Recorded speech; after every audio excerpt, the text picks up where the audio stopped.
السلام علیکم ورحمۃ اللہ وبرکاتہ۔ میدان کربلا میں جب 10 محرم کی شام ڈھلی تو یزید اور اس کے لشکر نے سمجھا کہ انہوں نے نواسۂ رسول کو شہید کر کے ان کے ساتھیوں کو مٹا کر فتح حاصل کر لی ہے، لیکن وہ یہ نہیں جانتے تھے کہ کربلا کا معرکہ ابھی ختم نہیں ہوا، بلکہ اس کا دوسرا اور سب سے جرأت مندانہ حصہ ابھی شروع ہونا باقی تھا، جس کی کمان کسی مرد کے ہاتھ میں نہیں بلکہ شیر خدا کی بیٹی ثانی زہرا سیدہ زینب کبریٰ سلام اللہ علیہا اور رسول اللہ صلی اللہ علیہ وآلہ وسلم کے بیمار نواسے امام زین العابدین رضی اللہ تعالی عنہ کے پاس تھی۔ کربلا کی تپتی ریت سے لے کر کوفہ کی گلیوں تک اور وہاں سے دمشق میں یزید کے اس بھرے دربار تک جہاں ظالم یزید اپنے تخت پر بیٹھا اپنی فتح کا جشن منا رہا تھا، اس دربار میں جب ان اسیران اہل بیت نے قدم رکھا تو انہوں نے ہاتھوں میں ہتھکڑیاں، گلے میں توق ہونے کے باوجود ایسی گرجدار اور تاریخی تقریر کی کہ یزید کے شاہی محل لرزا اٹھے۔ آخر سیدہ زینب نے یزید کے منہ پر اسے کیسے للکارا؟ امام زین العابدین نے دمشق کی جامع مسجد میں یزیدی منبر پر کھڑے ہو کر ایسا کون سا خطبہ دیا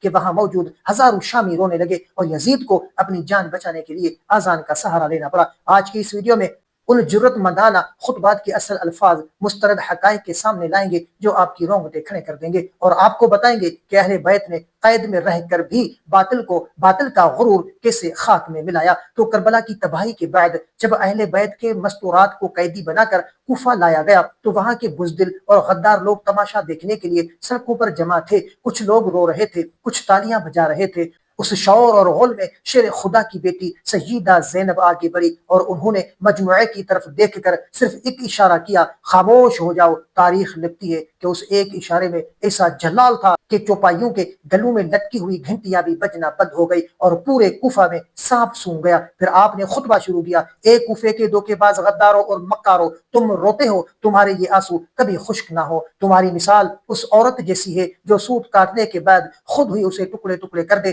تم نے رسول اللہ کے جگر گوشے کو شہید کر دیا اور اب تم رو رہے ہو۔ سیدہ زینب کا یہ روبدار خطبہ سن کر کوفہ کے بوڑھے داڑیاں پکڑ کر رونے لگے اور لوگوں نے کہا کہ خدا کی قسم ایسا لگ رہا ہے جیسے علی المرتضی شیر خدا دوبارہ زندہ ہو کر بول رہے ہیں۔ آپ نے اپنے پہلے ہی خطبے سے کوفہ والوں کو ان کی غداری کا وہ آئینہ دکھایا کہ ابن زیاد کے دربار میں پہنچنے سے پہلے ہی یزیدی پروپیگنڈا فیل ہو گیا تھا۔ اسیران اہل بیت کو جب دمشق شام لایا گیا تو یزید نے اپنی فتح کا سب سے بڑا دربار سجایا۔ اس دربار میں روم، یونان کے سفیر، بڑے بڑے جاگیردار اور وزراء موجود تھے۔ یزید کے سامنے ایک تشت میں امام حسین کا سر مبارک رکھا تھا اور وہ تکبر کے نشے میں چور ہو کر اپنے ہاتھ کی چھڑی امام کے دندان مبارک پر مار رہا تھا اور کفر کے اشعار پڑھ رہا تھا۔ آج میں نے بدر کا بدلہ لے لیا۔ معاذ اللہ، بڑے بڑے سورما خاموش تھے، لیکن اس ہولناک ماحول میں اسیر کربلا سیدہ زینب کھڑی ہوئی اور ان کی آواز درباری یزید میں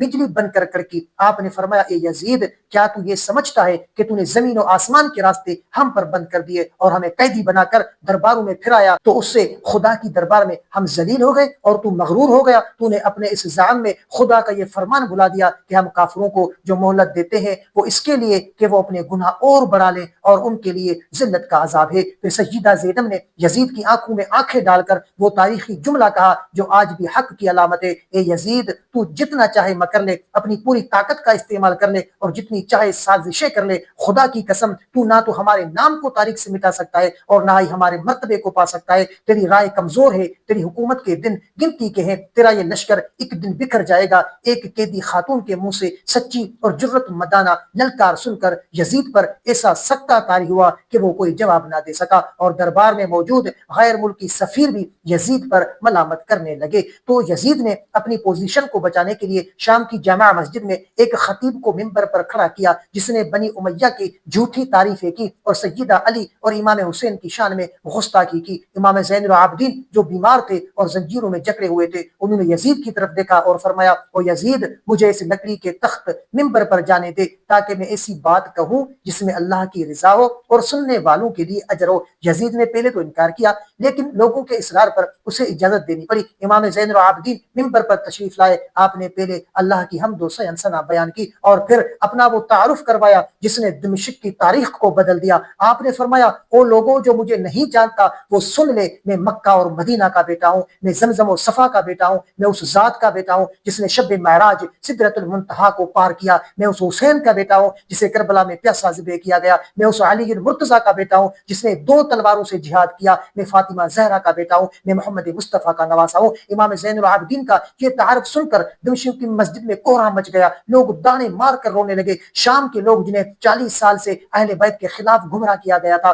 ان پر سچائی اشکار ہو چکی تھی کہ یہ کوئی باغی نہیں بلکہ خود رسول اللہ کی اپنی اولاد ہے۔ یزید نے جب یہ دیکھا کہ مسجد کا ماحول بدل چکا ہے اور انقلاب آنے والا ہے تو اس نے خوف کے مارے مؤذن کو حکم دیا کہ فوراً اذان شروع کر دو تاکہ امام کی آواز دب جائے، لیکن حق اپنا کام کر چکا تھا۔ تو ناظرین اکرام، سیدہ زینب اور امام زین العابدین کی یہ وہ خطبات ہیں جنہوں نے کربلا کی مظلومیت کو ایک ابدی فتح میں بدل دیا۔ یزید نے تلوار کے زور پر جنگ تو جیت لی تھی، لیکن ان خطبات کی زبان میں اس کی سیاسی اور اخلاقی فتح کا جنازہ نکال دیا۔ ان خطبات کا اثر یہ ہوا کہ دمشق کی عوام میں یزید کے خلاف شدید نفرت پیدا ہو گئی، یہاں تک کہ خود یزید کے اپنے محل میں اس کی بیوی اور اس کے بیٹے معاویہ بن یزید نے اس کے اس ظلم پر احتجاج کیا۔ یزید مجبور ہو گیا وہ اہل بیت کو عزت و احترام کے ساتھ مدینہ منورہ واپس روانہ کرے۔ سیدہ زینب امام زین العابدین نے امت کو سکھایا کہ ظالم اور جابر حکمران کے سامنے کلمہ حق کہنا سب سے بڑا جہاد ہے۔ اگر شام و کوفہ میں یہ خطبے نہ دیے جاتے تو یزید کربلا کے سچ کو مٹا دیتا۔ آج 1400 سال بعد بھی یزید کا تخت و تاج مٹ چکا ہے،